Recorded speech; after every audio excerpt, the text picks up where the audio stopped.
삼손은 딥나에 내려가서 블레셋 여자를 보고 그 여자와 결혼을 하겠다 이렇게 얘기를 했습니다. 그리고 아버지에게 아버지 제가 그 여자를 좋아합니다. 그래서 그 여자가 내 눈에 보기 좋사오니 자신이 본 그 여자를 좀 아내로서 함께 데려와 주십시오 이렇게 요청을 했습니다.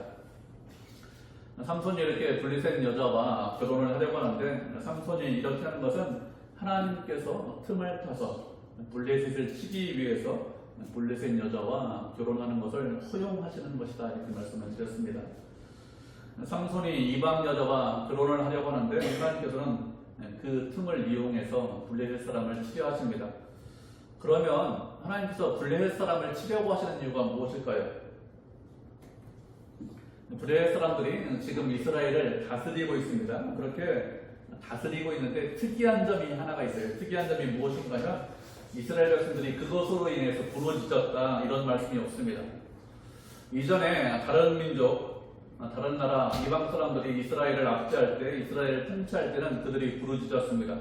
먼저 자신의 죄를 회개하죠. 그리고 그 이후에 이방 민족이 압제 가운데서 좀 건져주십시오, 저희들을 살려주십시오 이렇게 크게 부르짖음이 있었습니다.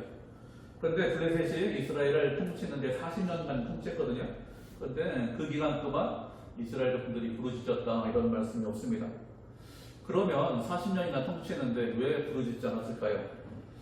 그들이 부르짖지 않고 있는 이유가 무엇인가 하면 블레셋이 이스라엘을 다스리는 것이 당연하다 이렇게 생각하기 때문에 부르짖지 않는 것이죠. 15장 11절에 보면 유다지파 사람들 3,000명이 삼손을 잡기 위해서 삼손이 숨어있는 에담 바위에 몰려갔습니다. 그러면서 숨어있는 삼손에게 무엇이라고 말하는가 하면 너는 블레셋 사람들이 우리를 다스리는 줄 알지 못하느냐 이렇게 이야기하고 있어요. 블레셋 사람들이 이스라엘 백성을 다스릴까요? 여러분 이 말이 맞습니까? 그렇지 않죠? 누가 이스라엘 백성을 다스리고 통치하죠? 하나님께서 이스라엘 백성을 다스리고 통치하십니다. 모든 것이 하나님의 손 안에 있습니다. 하나님께서 우리들의 왕이시죠. 모든 백성이 그분의 통치 아래 있습니다. 그렇기 때문에 하나님께서 통치하십니다. 하나님께서 왕이십니다. 우리는 하나님의 백성입니다. 이렇게 생각하는 것이 당연하죠. 그런데 그렇게 생각하지 않고 있습니다. 하나님께서 자신들을 통치한다 이렇게 생각하는 것이 아니라 블레셋이 자신들을 다스리는 것을 아주 당연시하고 있습니다. 이렇게 블레셋이 자신들 이스라엘 백성을 다스리는 것을 당연시하기 때문에 부르짖지 않는 것입니다. 블레셋이 다스리는 것을 잘못되었다, 이거 이상하다, 문제가 있다 이렇게 하면 부르짖었겠죠. 하나님 이거 문제가 있습니다. 이거 우리가 힘들고 고난 가운데 있습니다. 이렇게 생각을 해야 되는데 그렇게 생각하고 있지 않은 거예요. 이전에 다른 민족들이 압제할 때는 그때는 부르짖었습니다. 그들이 압제할 때는 주로 경제적인 문제를 가지고 압제를 했습니다. 파종하는 시기에 올라와서 파종을 하지 못하게 하거나 아니면 추수한 이후에 곡물을 바치게 하거나 무역로를 장악하고 있어서 무역을 하지 못하게 하거나 땅을 좀 돌려달라, 우리 땅이다, 전쟁하자 이런 일들이 있을 때는 부르짖었습니다. 그런데 블레셋이 통치하는 중에는 그런 일들이 거의 없어요. 경제적인 문제가 있긴 한데 이전보다 그렇게 심하지 않습니다. 그래서 부르짖지 않는 것이죠. 만약에 아주 심한 경제적인 고통이 있었다면 블레셋이 통치한 지 얼마 지나지 않아서 부르짖었을 것입니다. 그런데 경제적인 문제가 없기 때문에 이방 사람들이 통치하고 있지만 그것을 아주 당연시하고 있는 것입니다. 이렇게 그들이 블레셋 사람들이 이스라엘을 통치하고 있는데 그런데 그러면 어떻게 이스라엘을 통치하고 있을까요? 어떻게 다스리고 있을까요? 그들이 통치하는 방법은 문화적인 방법을 가지고 통치를 하고 있습니다. 예전에 일본 사람들이 우리나라를 식민 통치를 할 때가 있었습니다. 그런데 그때 어떤 방법을 사용했는가 하면 처음에는 경제적인 수탈을 많이 해놨어요. 계속해서 경제적인 수탈을 계속 해갔는데 그런데 그렇게 해가니까 경제적인 수탈을 계속할 수 있는 상태가 안 되겠죠. 그래서 한 일이 무엇인가 하면 계속해서 경제적인 수탈을 하기 위해서 한국 사람들이 어느 정도 수준이 되어야 그래야 이런저런 일들을 할 수 있지 그냥 아예 무식하면 아무 일도 하지 못하면 우리가 계속해서 경제적인 수탈을 할 수 없다 이렇게 생각해서 한 일이 무엇인가 하면 문화적인 정책을 펼쳤습니다. 그래서 각 고을마다 마을마다 국민학교를 세웠어요. 지금은 초등학교죠. 그래서 사람들을 가르쳤습니다. 사람들을 좀 가르쳐야 그래야 그 사람들이 학업 관리라도 좀 할 수 있죠. 일본 사람들 다 데려와서 관리 못 시키잖아요. 그리고 신문사 같은 것을 세웠습니다. 그래서 한국 사람들이 마음대로 떠들어도 된다 이렇게 허용을 했습니다. 그렇지만 신문사에서 일본에게 불리한 그런 이야기는 하지 못하도록 했습니다. 사전에 검열을 하죠. 그래서 불리한 이야기를 다 삭제하고 그래도 말을 듣지 않으면 정반시키거나 폐간시켰습니다. 그리고 또 내세운 게 뭐죠? 우리와 일본은 하나다, 내선 일체다 이렇게 주장하면서 자신들이 식민 통치하는 것을 정당화했습니다. 왜 그렇게 정당화했죠? 그래야 계속해서 경제적인 수탈을 할 수 있기 때문에. 그래서 그렇게 이야기한 것입니다. 지금 블레셋 사람들이 통치하는 방법이 이것과 거의 비슷하다 이렇게 생각하시면 됩니다. 세상이 언제나 우리에게 원하는 것이 무엇인가 하면 자신들과 동일해지기를 원하고 있습니다. 예수 믿는 사람들이나 세상 사람들이나 너희나 우리나 다르지 않다, 동일하다. 그러니 우리처럼 행동해라, 우리처럼 생각하라, 우리와 함께 살자 이렇게 하는 것이 세상의 요구고 세상의 유혹이고 세상이 우리를 넘어뜨리는 그런 방법입니다. 그런데 하나님께서 우리에게 그렇게 말씀하신 적이 한 번도 없어요. 우리가 말씀하는 구절 살펴보도록 하겠습니다. 마태복음 5장 13절부터 16절까지입니다. 신약성경 5페이지 마태복음 5장 13절에서 16절까지 말씀 주답까지 먼저 읽겠습니다. 5절입니다. 마태복음 5장 13절부터 16절까지 말씀입니다. 5장 13절부터 16절까지 말씀 잘 아는 말씀이에요. 주일학교 아이들이 먼저 읽도록 하겠습니다. 5장 13절부터 16절까지 말씀 다 찾으셨죠? 네. 같이 읽겠습니다. 먼저 읽겠습니다. 시작.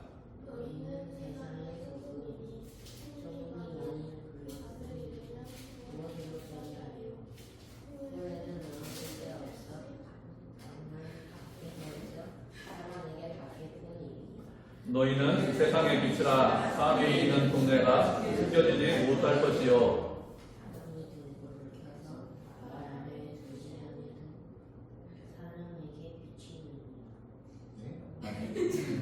그 위에 들려야죠. 예. 15절 같이 똑같이 15절 16절 우리 한 소리 하겠습니다. 시작. 사람이 등불을 켜서 말 아래에 두지 아니하고 등경 위에 두나니 이러므로 집안 모든 사람에게 비추느니라. 이같이 너희 빛이 사람 앞에 비치게 하여 그들로 너희 착한 행실을 보고 하늘에 계신 너희 아버지께 영광을 돌리게 하라. 아멘. 이 말씀은 예수님께서 우리에게 하신 말씀인데 우리가 어떤 존재인지 말씀을 하시는 것입니다. 이 말씀은 너희에게 우리가 빛이 되어라, 소금이 되어라 이런 말씀이 아닙니다. 우리의 존재가 어떤 존재인지 말씀하시는 거예요. 우리의 존재가 소금이고 우리의 존재가 빛이다 이런 뜻입니다. 우리가 소금이기 때문에 존재 자체가 소금이기 때문에 어떻게 됩니까? 짠맛이 나와야 된다는 것입니다. 누구든지 우리를 보면서 저 사람은 예수 믿는 사람이다 이런 것들을 알 수 있어야 돼요. 소금이 짜다는 거 누구나 다 알잖아요. 우리가 특별한 행동을 하지 않아도 특별한 말을 하지 않아도 우리의 삶 가운데서 예수 믿는 것이 자연스럽게 드러나야 합니다. 그렇게 되는 것이 자연스러운 것이죠. 그런데 소금이 소금의 역할을 하지 못하면 어떻게 될까요? 그러면 아무 쓸데가 없어서 버려지고 그리고 밝힌다고 했습니다. 세상 사람들이 우리를 유혹합니다. 우리와 함께 살자고 우리와 같아지자고 그렇게 유혹하면 어떻게 하죠? 그렇게 해서 결국 유혹에 넘어가서 그 사람들과 동일해지고 그 사람들과 같아지면 결국에 어떻게 합니까? 결국에는 버려버립니다. 우리와 같아지자고 우리와 같다고 유혹하지만 그렇게 되면 쓸모없어지기 때문에 버립니다. 결국에는 버리기 위해서 결국에는 쓸모없게 만들기 위해서 그렇게 같다 이렇게 이야기를 하는 것입니다. 그리고 우리는 세상의 빛입니다. 빛이기 때문에 산 위에 있는 동네가 있지만 그 빛 때문에 숨겨주지 못한다고 했어요. 숨길 수 없다고 했습니다. 등불을 켜서 말 아래 두는 사람이 없죠. 말이라는 것은 한 말, 두 말, 한 대, 두 대 하는 그렇게 곡식을 세는 단위가 말입니다. 근데 그런 그릇을 말이라고 하잖아요. 근데 등불을 켜서 등경 위에 두지 말 아래 두는 사람이 아무도 없습니다. 모든 사람이 볼 수 있도록 등경 위에 두는 것이 등불이지 말 아래 감춰두는 것이 등불이 아닙니다. 빛과 어둠은 완전히 다르죠. 살아있는 것과 죽은 것, 사망과 생명은 완전히 다릅니다. 같을 수가 없죠. 우리는 존재 자체가 세상 사람들과 완전히 다릅니다. 같을 수가 없습니다. 세상 안에 있습니다. 세상에서 살고 있습니다. 그렇지만 완전히 다른 존재들입니다. 세상 사람들은 자신들과 같아지자고 자신들과 동일하다고 너희와 우리가 하나다 이렇게 세상이 우리를 유혹합니다. 그렇지만 그들과 우리는 하나가 아닙니다. 빛과 어둠처럼 완전히 다른 존재고 같을 수가 없습니다. 사망과 생명, 완전히 다른 존재죠. 그런데 사사시대 사람들은 그렇게 살았습니다. 고대 사람들이나 이스라엘 백성들이랑 별 다르지 않다, 동일하다 이렇게 생각했습니다. 그것을 잘 보여주는 사건이 무엇인가 하면 삼손이, 사사죠. 나시린인 삼손이 이방 사람과 결혼하는 사건입니다.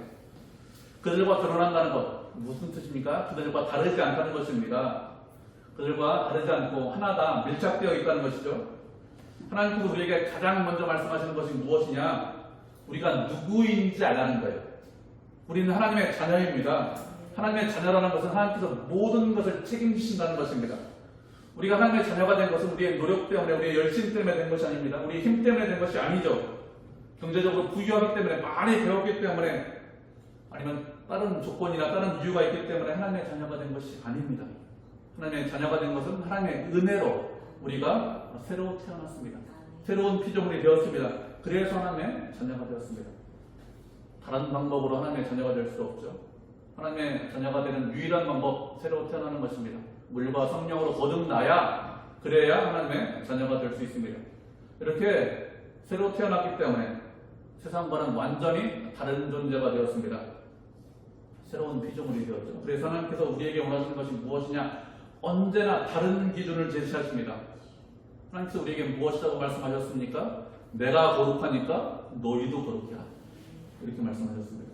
마태복음 5장 48절에 보니까 하늘에 계신 아버지께서 온전하신 것 같이 너희도 온전하라. 이렇게 말씀하셨어요. 하나님께서 우리에게 이렇게 말씀하시는 것은 세상 사람들이 말하는 윤리적으로 살아야 돼, 도덕적으로 살아야 돼, 이렇게 그런 식으로 살라고 말씀하시는 것이 아닙니다. 아니에요. 도덕적인 삶을 살라. 이렇게 말씀하시는 것이 절대 아닙니다. 우리에게 이렇게 말씀하시는 이유가 무엇이냐? 우리가 하나님의 자녀이기 때문에, 선택받은 백성이기 때문에, 새로운 생명을 소유했기 때문에 하나님의 자녀답게, 하나님의 백성답게 살아가는 것입니다. 새로운 기준을 말씀하시는 거예요. 새로운 기준. 잘 들으셔야 합니다. 새로운 기준입니다. 세상의 기준이 아닙니다. 세상의 윤리가 아닙니다. 누가 우리의 기준이고 누가 우리의 표준이실까요? 하나님께서 우리의 기준이고 하나님께서 우리의 표준이십니다. 그래서 하나님을 따라가고 닮아가야 합니다. 우리가 어떤 존재라는 것을 잊지 않으셔야 합니다. 우리가 어떤 존재라는 것을 잊으면 어떻게 될까요? 무엇을 해야 되는지, 어떻게 살아야 하는지 알지 못해요. 하나님의 뜻대로 살지 않습니다. 그냥 세상 사람들이 사는 것처럼 살아요. 그렇게 세상 사람처럼 살면서 그렇게 사는 것이 내가 사는 인생이다, 이렇게 생각합니다. 하나님께서 우리를 왜 이 땅에 남겨주셨는지, 우리에게 무엇을 원하시는지 이런 것들에 대해서 전혀 고민하지 않습니다. 전혀 생각하지 않아요. 삼손처럼 삽니다. 어떻게 살죠? 내 눈에 보기 좋은 것처럼 내가 하고 싶은 대로 삽니다. 그렇게 살면 어떻게 될까요? 그렇게 살면 하나님께서 틈을 노리고 계신다고 했습니다.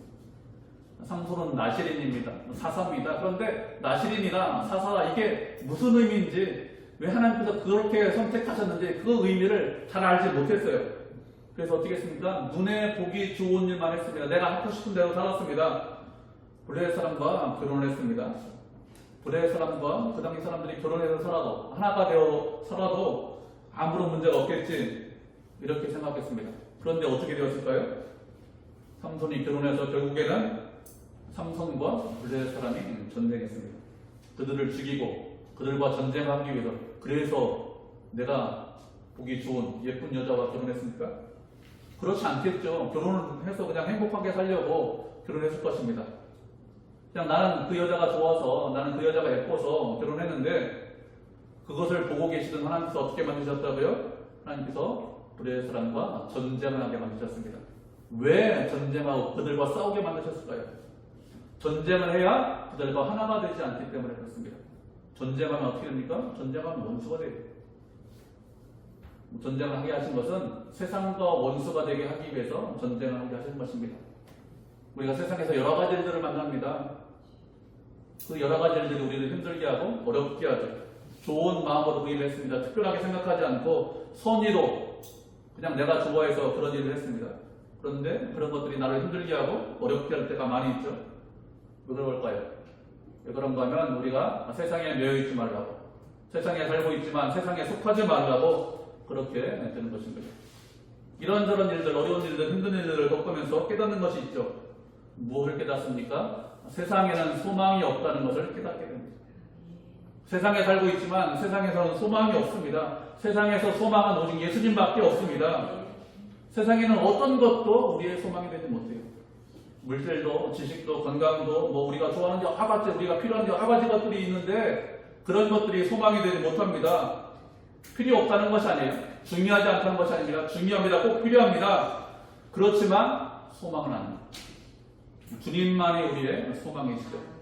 하나님께서 우리에게 원하시는 것이 무엇이냐? 주님만 우리의 소망이 되신다는 것을 깨닫게 원하십니다. 하나님의 백성이기 때문에 하나님의 통찰에 살면서 순종하면서 하나님의 뜻대로 살길 원하십니다. 세상과 하나가 되고 세상을 사랑하는 것이 아니라 하나님만 사랑하기를 원하십니다. 하나님에게만 소망을 둬서 선하신 하나님만 바라보고 선하신 하나님만 소망하게 하시는 것, 그게 하나님의 뜻입니다. 우리가 누구인지 알지 못하면 세상 사람처럼 산다니까요. 그러면 인생을 방황합니다. 인생에 대해서 어지럽게 생각하고 헤매요. 무엇을 해야 되는지 모릅니다. 우리가 누구인지 먼저 하셔야 돼요. 하나님께서 우리를 선택하셨다는 것이 무슨 의미인지 깨달으셔야 합니다. 그래야 우리가 인생 가운데 방황하지 않습니다. 삼손은 알지 못하고 깨닫지 못하고 블레셋 여자와 결혼하겠다고 했습니다. 이렇게 하자 5절을 보니까 삼손이 그의 부모와 함께 딥나로 내려갔습니다. 삼손이 부모와 함께 딥나로 내려간 것은 부모가 결혼 결정을 해야 되기 때문에 부모와 함께 딥나로 내려가는 것입니다. 자식이 이방 여자와 결혼하겠습니다. 이렇게 하자 결국에는 부모가 어떻게 하지 못하죠. 자식이 이기지 못하죠. 그래서 그 여자 그럼 한번 봐야겠다. 그래서 딥나로 내려갔는데 딥나로 내려가는 중에 포도원에 이르게 되었습니다. 그렇게 삼손이 포도원에 이르렀는데 젊은 사자가 그 삼손을 보고 소리를 질렀습니다. 젊은 사자라는 것은 아주 용맹스럽고 힘이 센 사자를 말하죠. 그렇게 젊은 사자가 소리를 지르자 어떻게 되었습니까? 삼손에게 하나님의 영이 강하게 임했다고 했습니다. 하나님의 영이 강하게 임해서 삼손이 그 사자를 맨손으로 찢었는데 염소 새끼를 찢는 것처럼 찢었다. 이렇게 말씀을 하고 있습니다. 말씀을 보면서 삼손이 헐크 비슷한 거 아닌가 요즘 생각하면 그런 생각을 했어요. 이렇게 맨손으로 사자를 찢을 수 있는 사람이 누군가 이런 생각을 좀 했습니다. 삼손이 딥나로 내려가고 있는데 그 이유가 무엇인가 하면 블레셋 여인과 결혼하기 위해서 딥나로 내려가고 있죠. 블레셋 여자와 결혼하겠다 잘하는 일 아니겠죠. 나시린이기 때문에 당연히 이스라엘 여자 중에서 한 사람을 만나야 합니다. 그런데 그렇게 하지 않고 블레셋 여자와 만나기 위해서 딥나로 내려가다가 젊은 사자를 만났습니다. 젊은 사자를 만났다는 것은 아주 위험한 상황, 위기의 상황을 맞이했다는 것이죠. 잘못하면 삼손이 사서로서 자신의 사명을 감당하지 못하고 죽을 수 있는 그런 위기의 상황을 맞닥뜨렸다는 것입니다. 그런데 하나님께서 어떻게 하셨습니까? 그런 삼손에게 하나님의 영을 강하게 부어 주셨습니다. 그래서 그 위기를 모면하게 해주셨습니다. 삼손은 부족하죠. 하나님 보시기에 합당하지 못하죠. 자신이 사사라는 인식을 별로 하고 있지 못하고 있습니다. 그런데 하나님께서 어떻게 하셨습니까? 하나님의 영을 그러한 삼손에게 강하게 부어 주셔서 위기 상황에서 던져 주셨습니다. 그리고 결국에는 사사로서의 역할을 감당하게 하셨습니다. 하나님께서 이렇게 하시는 것이 하나님께서 일하시는 방법입니다. 우리가 비록 연약합니다. 부족합니다. 허물이 많이 있습니다. 그렇지만 하나님께서는 그런 우리를 절대로 버리시지 않습니다. 당신의 선택한 백성을 끝까지 책임지시죠. 부족하고 능력이 없으면 어떻게 하십니까? 그 일을 감당할 수 있는 그런 능력을 주십니다. 그래서 하나님의 일을 감당하게 하십니다. 만약에 우리가 부족하다고, 우리가 연약하다고, 우리가 힘이 없다고 버리셨다면 누가 하나님의 일을 할 수 있을까요? 어느 누구도 하나님의 일을 할 수 있는 사람은 아무도 없습니다. 어느 누구도 이 자리에 있지 못하겠죠. 하나님께서 당신의 백성을 사랑하시는데 끝까지 사랑하십니다. 그렇기 때문에 우리가 생활하면서 좀 부족하다고, 연약하다고, 내가 힘이 없다고, 능력이 없다고 낙심하거나 실망하거나 좌절하지 않으셔야 합니다. 우리의 힘과 능력으로 이기는 것이 아닙니다. 하나님께서 능력을 주시고 은혜를 주시기 때문에 이깁니다. 이기게 하십니다. 우리는 힘이 없지만, 능력이 없지만 하나님께서는 능력이 있으십니다. 그런 힘과 능력을 우리에게 주십니다. 그렇기 때문에 우리는 실망하거나 낙심하지 않으셔야 됩니다. 실망하지 않고 낙심하지 않으면 얼마든지 그 일을 감당할 수 있습니다. 그렇기 때문에 낙심하거나 실망하지 않으셔야 해요. 어떤 일을 만나도 낙심하지 않으셔야 합니다. 낙심하지 않는 것이 가장 중요합니다.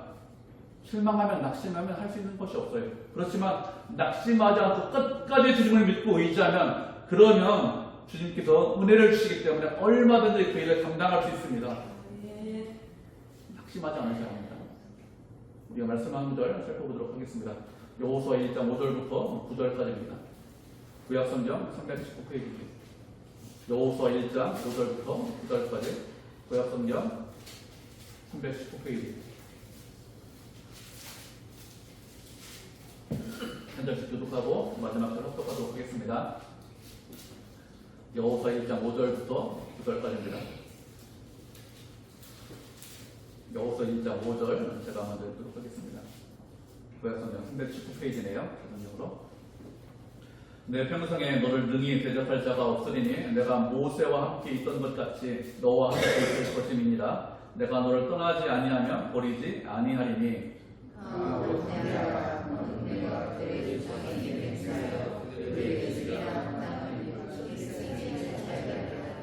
오직 강하고 극히 담대하여 나의 종 모세가 내게 명령한 그 율법을 다 지켜 행하고 오르나 저르나 치우치지 말라. 그리하면 어디로 가든지 형통하리니.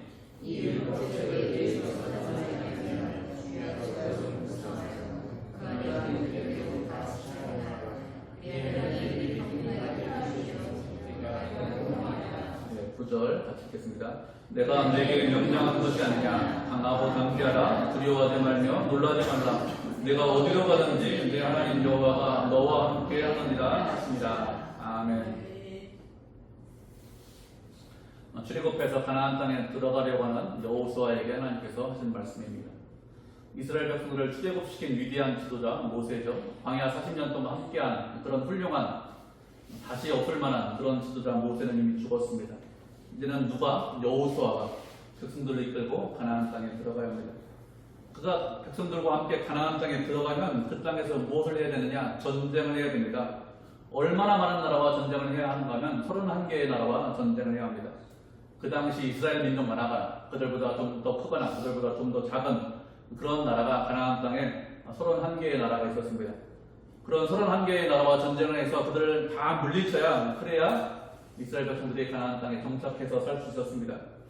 그들이 이미 가나안 땅에 살고 있죠. 그들의 지형과 환경 이런 것들을 잘 알고 있습니다. 성을 차지하고 있습니다. 그들을 공격해서 이긴다는 것이 쉬울까요? 31개 나라 다 이길 수 있을까요?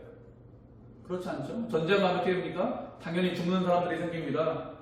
이런 상황, 전쟁에서 거의 이기지 못하는 그런 상황인데 하나님께서 무엇이라고 말씀하셨습니까?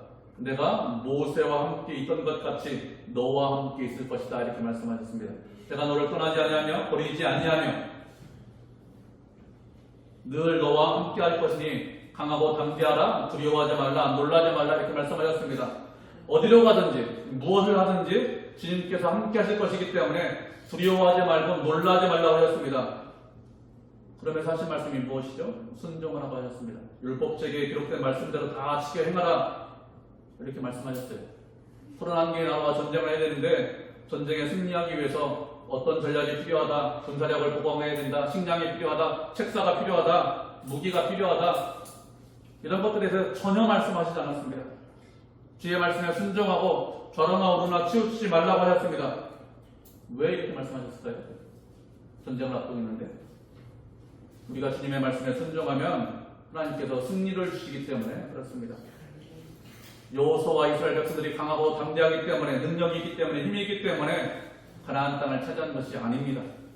하나님께서 그들과 함께 하셨기 때문에 하나님께서 당시의 백성을 책임지셨기 때문에 그들이 가나안 땅을 차지한 것이죠. 하나님께서는 당신의 백성이 부족해도 연약해도 힘이 없어도 함께 하시고 끝까지 책임지십니다. 능력이 없으면 능력을 주십니다. 필요한 것이 있으면 그 필요를 채워주십니다. 그래서 하나님의 백성으로서 끝까지 감당하게 하시죠. 그렇기 때문에 우리가 할 일이 무엇입니까? 마음을 강하게 하셔야 합니다. 담대하게 하십니다. 주의 말씀에 순종하셔야 합니다. 세상과 환경을 보고 두려워하거나 낙심하지 않아야 합니다. 젊은 사자가 소리를 치고 덤빕니다. 그런데 하나님께서 은혜를 주시면, 능력을 주시면 충분히 이길 수 있다니까요. 염소새끼를 찢는 것 같이 찢을 수 있습니다. 그렇기 때문에 두려워할 이유가 없습니다. 낙심할 이유가 없습니다. 세상과 환경을 보면서 실망할 이유가 없습니다. 강하고 담대하셔야 합니다. 삼손만 젊은 사자를 염소새끼처럼 찢을까요? 아니라니까요. 여러분, 그렇게 성경을 읽으면 성경을 잘못 읽는 거예요. 삼손만 사랑하시나 보다, 삼손만 힘을 주셨다. 아닙니다. 하나님께서 우리에게 그렇게 할 수 있다, 그렇게 하시려고 삼손 이야기를 하시는 거예요. 우리에게 힘을 주십니다. 능력을 주십니다. 두려워하지 마시기 바랍니다. 하나님께서 함께 하시면 못할 게 없죠. 삼손이 그 사자를 찢었습니다. 그렇지만 부모에게는 그 말을 알리지 않았다고 했습니다. 그리고 그 이후에, 그렇게 한 이후에 내려가서 여자를 만났는데, 여자를 만나서 이야기를 좀 하자 그 여자가 삼손의 눈에 들었습니다. 삼손이 이 여자를 좋아했는데, 미리 보고 좋아했는데, 만나서 이야기를 하니까 더 좋아진 거예요. 삼손은 여자를 만나기 전에 사자를 만났습니다. 사자를 만나면서 하나님의 영이 강하게 임하는 것을 경험했습니다. 그렇게 하나님의 영이 강하게 임하는 것을 경험했으면 어떻게 될까요? 자신이 나실인이라는 것을 깨닫고 하나님께서 원하시는 것이 무엇인지 알아야 되겠죠. 사자를 만나게 하신 이유가 무엇일까? 포도원에 갔더니 사자를 만나는 일이 흔한 일일까요? 그렇지 않죠. 평생에 한 번 있을까 말까 한 일인데, 그런 위험한 상황인데, 그런 위험한 상황을 만나게 하시고, 그런 위험한 상황에서 하나님께서 왜 영을 부으시는지 이런 것들을 좀 생각해야 됩니다. 그런데 그런 것들을 생각하지 않고 하나님의 뜻에 순종하려고 하지 않았습니다. 삼손에게는 그런 것이 전혀 보이지 않아요. 그냥 자신이 좋아해서, 내가 좋아하는 여자 만나서 너무너무 기쁩니다. 이 여자와 결혼하겠다, 이렇게 생각을 하고 있는 것이죠. 이렇게 이방 여자를 만났는데 시간이 좀 지난 이후에 이제는 그 여자를 아내로 맞이하기 위해서 삼손이 또다시 부모님과 함께 뒷나로 내려가고 있습니다. 그렇게 내려가다가 갑자기 퍼뜩 생각나는 게 있어요. 이전에 사자 죽였는데 어떻게 되었나, 그 사자, 죽은 사자를 보고 싶었습니다. 그래서 사자를 보기 위해서 돌이켜서 사자가 죽었던 그 장소에 갔는데, 죽은 사자의 몸에 볼대와 뿔이 있었습니다. 사자가 죽어서 바짝 마른 것 같아요. 죽은 고목나무 같이 된 것 같습니다. 그래서 벌들이 생각하기를 이게 나무인가 보다 생각해서 벌집을 친 것 같습니다. 죽은 사자의 몸에 뿔이 있는데 그것을 보고 손으로 뿔을 떠서 걸어가면서 먹고, 그 뿔을 그 부모에게도 주어서 벌꿀을 먹게 했다, 이렇게 말씀하고 있습니다. 그런데 이번에도 이 벌꿀이 어디에서 나왔는지 부모에게는 알리지 않았습니다. 뿔이 어디에 있었는가 하면 죽은 사자의 몸에 있었습니다. 죽은 사자의 몸에 있는 거 뿔 좀 떠서 먹었는데 그게 크게 문제가 되느냐, 이렇게 생각할 수 있습니다. 그런데 삼손은 나실인입니다. 나실인이기 때문에 지켜야 될 것이 많이 있습니다. 포도주와 독주를 마시지 말아야 되죠. 머리에 삭도를 내지 말아야 합니다. 삼손 영합은 머리 길죠. 그리고 죽은 시체를 만지지 말아야 합니다. 나실인은 아주 엄격해서 부모 형제가 죽었을 때도 그 시신을 만지지 못합니다. 만약에 만졌다면, 잘못해서 실수로 만졌다면 어떻게 되죠? 머리를 밀어야 됩니다. 그리고 다시 회개하고 나실인 서약을 다시 해야 됩니다. 그렇기 때문에 삼손이 죽은 사자를 만나면 안 되겠죠. 그런데 포도원에서 죽은 사자이기 때문에 길을 가다가 돌이켜서 그 사자를 보러 갈 이유가 전혀 없습니다. 포도나무 열매 있는 것 아무것도 먹지 못하죠. 포도도 먹지 못합니다. 그리고 일부러 죽은 사자 보러 갈 이유가 없습니다. 그런데 죽은 사자를 보러 갔습니다. 사자만 봤으면 크게 문제가 안 되겠죠. 그런데 그 죽은 사자 안에 무엇이 있었느냐? 벌꿀이 있었습니다. 그것을 자신도 먹었고 그 꿀을 부모에게도 주었습니다. 고대 시대는 벌꿀이 아주 귀했습니다. 지금은 사람들이 양봉하기 때문에 꿀 먹는 거 아무것도 아니죠. 누구나 다 먹을 수 있습니다. 그렇지만 삼손이 활동한 그 시대에는 그렇지 않았습니다. 아주 귀한 사람만 벌꿀을 먹을 수 있었는데 그런 꿀을 보고 너무 좋아서 먹었습니다. 삼손은 어떤 사람일까요? 삼손은 어떤 사람인가 하면 사자를 이길 수 있는 그런 힘이 있는 사람이죠. 그렇지만 꿀의 유혹을 이기지 못하는 그런 사사입니다. 죽은 사자 안에 있었기 때문에 만지지 말아야 되겠죠. 삼손이 죽은 사자를 만지지 말아야 된다, 이것을 모를까요? 모르지 않습니다. 다 알고 있습니다. 어릴 때부터 부모에게 나실인이다, 포도주 먹지 말아야 된다, 머리 밀지 말아야 된다, 다 알고 있습니다. 그렇지만 꿀이 너무 맛있기 때문에, 꿀이 너무 좋기 때문에 죽은 사자를 만지지 말아야 한다는 그런 유혹을 이기지 못했습니다. 우리도 잘못하면 이렇게 될 수 있겠죠. 죽은 사자 안에 우리가 좋아하는 꿀이 있을 수 있습니다. 그런 유혹과 시험이 있을 수 있습니다. 그때 어떻게 될까요? 그것이 아무리 좋아도, 그것이 내게 꼭 필요해도 그것을 아예 건드리지 않으셔야 합니다.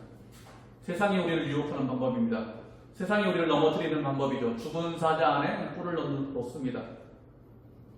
그때 죽은 사자 안에 있다는 것을 알고 꿀을 만지지 않는 것, 건드리지 않는 것, 그것이 하나님의 뜻입니다. 우리가 말씀하는 것을 살펴보도록 하겠습니다. 고린도전서 5장 6절에서 8절입니다. 고린도전서 5장 6절에서 8절, 신약성경 267페이지네요.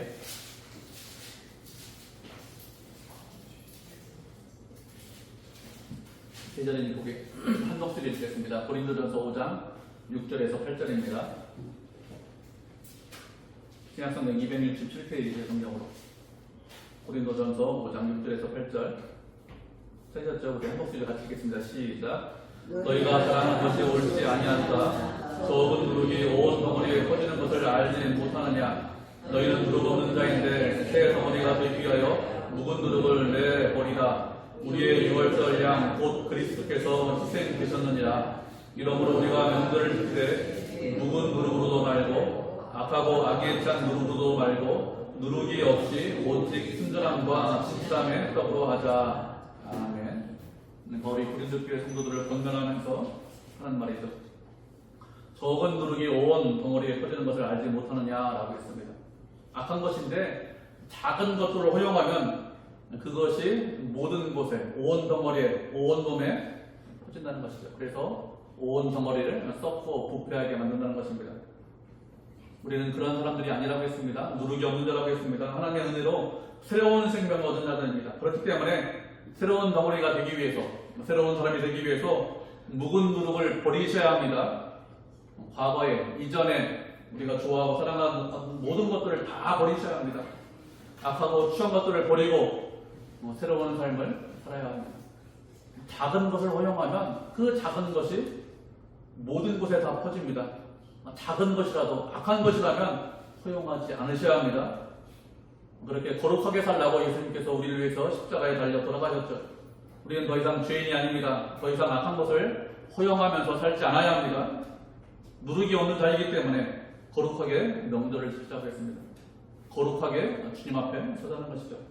악하고 악에 찬 누룩이 아닌 누룩이 없는 순전하고 진실함의 떡으로 명절을 지키자 이렇게 말씀을 하고 있죠. 하나님 앞에서 순전하고 진실하다는 것입니다. 세상에서 우리를 유혹하는 것들이 꽤 많이 있습니다. 죽은 사자 안에 꿀이 있습니다. 그런 것들이 유혹해도 우리가 그런 유혹에 넘어가지 않아야 합니다. 세상 사람들은 그것이 어디에 있든지 꿀이라면 좋아하죠. 먼저 그것을 찾으려고 합니다. 먼저 찾아하는 것이 임자다. 꿀인데 왜 내가 못 차지해?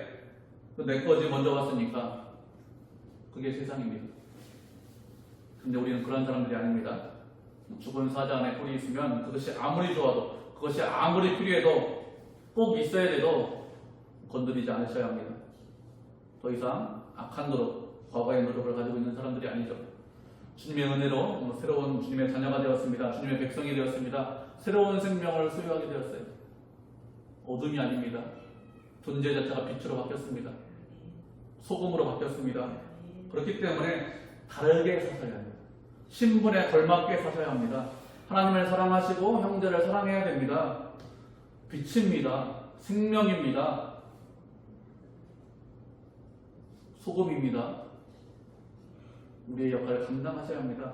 그렇게 하나님의 자녀로 빛을 발하고 소금에 맛을 내고 자녀답게 살아서 하나님께 영광을 돌리는 그런 성도, 그런 교회가 되기를 주님의 이름으로 축복을 드립니다.